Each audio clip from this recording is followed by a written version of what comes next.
So I think big things we are not good at, we as runners, are we tend to either overstretch.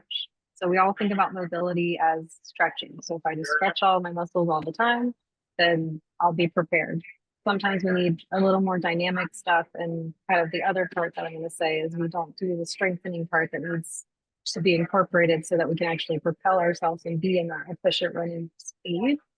But also, like we tend to only train one plane. So runners are mostly running forward, maybe backwards sometimes, but we have a lot of stability points that need to happen from the other planes of direction. So kind of forgetting those pieces, I think, can just put us more at risk when we're only doing that one kind of activity or task consistently. Stability is obviously a way for our body to maintain its posture alignment or that good alignment. So if we're being static and not doing anything, or if we're running and being dynamic or playing a sport, so the ability to like actually control that movement and not just fall over, let our bodies shift too far one way. We're not going to trip over that rock. We're going to catch ourselves. So that's where stability kind of comes into play. Some things I like to test for people that are runners is a lot of single leg control. So can they balance on one foot? Can they do it with their eyes closed? Can they do a single leg squat? What's their hips and their knees and their ankles kind of doing in response to that? Even stuff like, can they do a lateral step up, which again is kind of mimicking that running type movement. So these are like easy, simple things that you can just assess. Are they kind of equal left to right, or am I really doing something different on the left versus the right that might give us some indication that there's an imbalance or something that's could cause some injury? So I think first is like pain's a good teller, or like you said, that yellow light coming on to give us some indication of something's wrong or something's not following that normal system.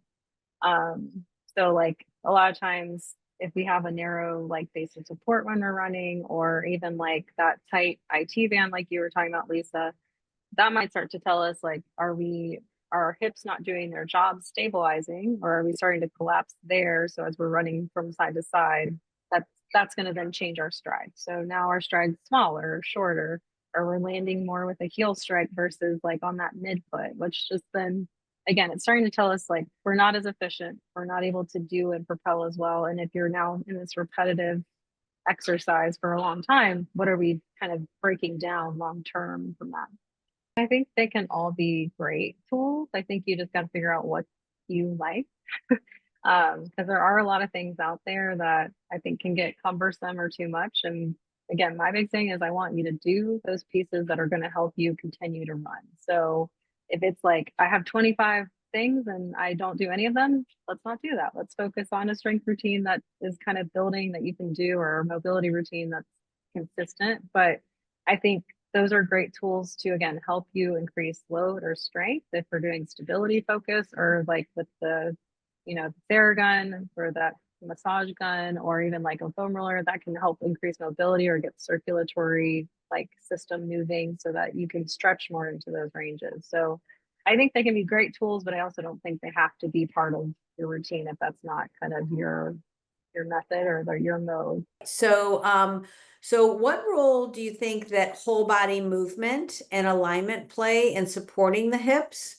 And how can runners integrate that into their training?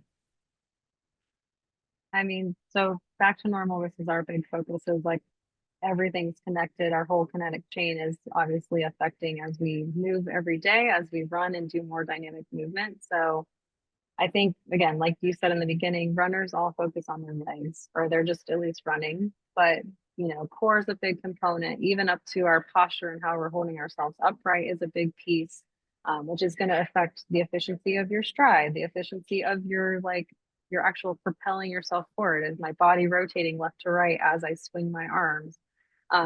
So I think obviously it's huge in incorporating more of that kind of core component in conjunction with the legs, and then even some upper body scapular control, which again just is going to help you be more efficient, especially as you're doing potentially this run longer distances. um, just letting our whole body help the system, and again just it helps the efficient kind of movement pattern happen.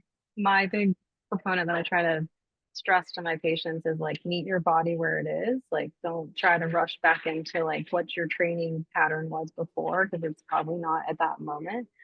um, And what we kind of focus on, at least with back to normal specifically, is like, let's regain your mobility and then start to restore and rebuild that stability so it has the support back into that range of whatever your issue is. And then trying to gradually reintroduce you back into what you were training for, what you're working towards, whatever movement or run that you're kind of trying to do. So I think not slow and steady, but steady into what your body can tolerate. So we're not just constantly in this cycle of pain or issues that we can sometimes fall into.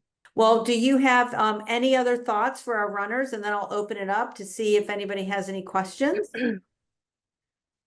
No, I think again, the biggest thing, and I'm obviously probably more biased to strengthening, but make sure that's part of the routine because I think that's what more often than not I see is missed is spending even a day, 2 days of your week of running. That's got to be part of the practice because otherwise you're just kind of bearing on those joints or expecting it to do what you want it to do, and eventually your engine's going to draw out. So just strengthen.